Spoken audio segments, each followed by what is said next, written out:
یہ ہیرا کئی صدیوں تک مارکہ آرائیوں اور سازشوں کا موضوع بنا رہا اور مغل شہزادوں، ایرانی جنگجوؤں، افغان حکمرانوں اور پنجابی مہاراجاؤں کے قبضے میں رہا۔ 105 کیرات وزنی یہ قیمتی پتھر 19ویں صدی کے وسط میں برطانویوں کے ہاتھ آیا اور اب شاہی زیور کے طور پر ٹاور آف لندن میں نمائش کے لیے رکھا ہوا ہے۔ اس ہیرے کی ملکیت بہت سارے ہندوستانیوں کے لیے جذباتی معاملہ ہے۔ بہت سے لوگ یہ خیال کرتے ہیں کہ برطانیہ نے یہ ہیرا ان سے چھین لیا تھا۔ ولیم ڈیلر میپل اور انیتا آنند نے اس موضوع پر ایک کتاب لکھی ہے جس کا نام کوہ نور دنیا کا بدترین ہیرا، جس میں مصنفین نے اس بیش قیمت ہیرے کے گرد گھومنے والی افسانوی کہانیوں یا غلط فہمیوں کا احاطہ کیا ہے۔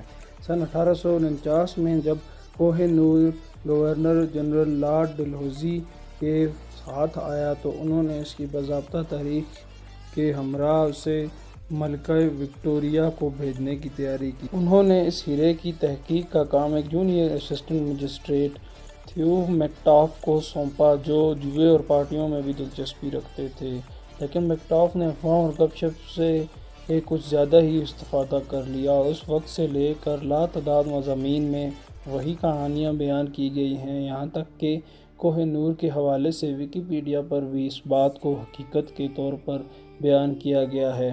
ذیل میں کوہ نور کے متعلق ان 6 افسانوی کہانیوں کا ذکر ہے۔ غیر تراشیدہ کوہ نور کے درمیان میں پیلے داغ تھے جو اس کے وسط تک موجود تھے۔ ان میں ایک بڑا دھبا تھا جو روشنی کو منعکس نہیں کرتا تھا۔ اسی وجہ سے ملکہ وکٹوریہ کے شوہر پرنس ایلبرٹ کوہ نور کو دوبارہ تراشنے کے حق میں تھے۔ کوہ نور دنیا کا سب سے بڑا ہیرا نہیں ہے۔ دراصل جو سیاح اسے ٹاور آف لندن میں دیکھتے ہیں وہ اکثر اس بات پر حیرت کا اظہار کرتے ہیں کہ یہ کتنا چھوٹا سا ہے، خاص طور پر جب وہ اس کا موازنہ قریب ہی نمائش کے لیے رکھے گئے 2 بڑے لینن ہیروں سے کرتے ہیں۔ یہ جاننا ممکن ہے کہ کوہ نور کی دریافت کب اور کہاں ہوئی، اس وجہ سے یہ ایک پراسرار پتھر ہے۔ کچھ یہ بھی خیال کرتے ہیں کہ کوہ نور دراصل شیامنتک پتھر ہے جس کا ذکر ہندوؤں کے بھگوان کرشنا سے متعلق مذہبی کتاب بھگوت گیتا میں ملتا ہے۔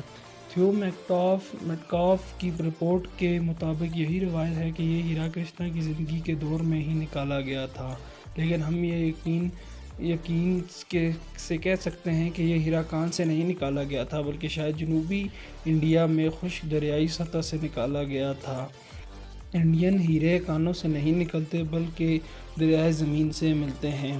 ہندو اور سکھ ہیروں کو دوسرے جواہرات سے زیادہ قیمتی سمجھتے تھے، جبکہ مغل اور ایرانی بڑے غیر تراشیدہ اور چمکتے ہوئے پتھروں کو ترجیح دیتے تھے۔ بلا شبہ کوہ نور کا شمار مغلوں کے اس بیش قیمت خزانے میں ہوتا تھا جس میں بہترین اور غیر معمولی جواہرات موجود تھے، لیکن اس خزانے میں بیشتر قیمتی پتھر ہیرے نہیں تھے۔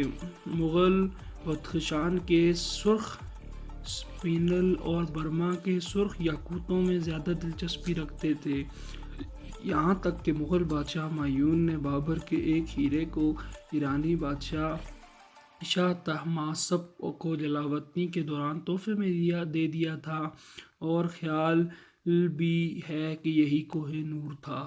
بابر کا ہیرا دوبارہ دکن پہنچا، لیکن یہ واضح نہیں کہ یہ دوبارہ کب اور کیسے مغلوں کے پاس پہنچا۔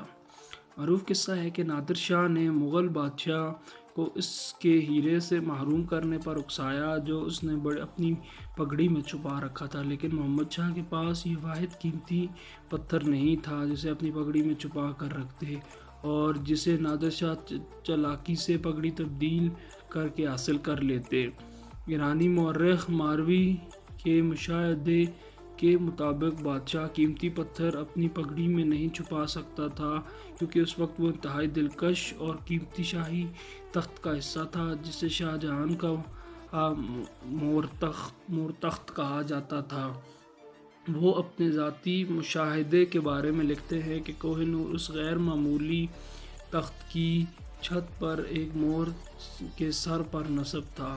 فرانس کے ایک جواہر کے تاجر اور مسافر کو مغل بادشاہ اورنگزیب نے اپنے ذاتی جواہرات دیکھنے کی اجازت دی تھی اور ان کے مطابق پتھر تراش ہوٹینسف بورگیو نے ایک بڑے ہیرے کو جلا دیا تھا، نتیجتاً اس کا سائز کم ہو گیا، لیکن انہوں نے اس ہیرے کی شناخت مغل اعظم ہیرے کے طور پر کی تھی جو ہیروں کے تاجر میر جملہ نے مغل بادشاہ شاہ جہاں کو تحفے میں دیا تھا۔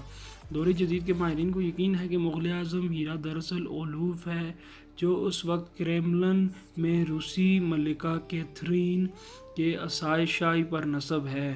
مغلوں کے دیگر ہیروں کے بارے میں تقریباً سبھی بھول چکے ہیں، اور تاریخی حوالوں میں تمام ہندوستانی غیر معمولی ہیروں کا ذکر کوہ نور سمجھ کر ہی کیا جاتا ہے۔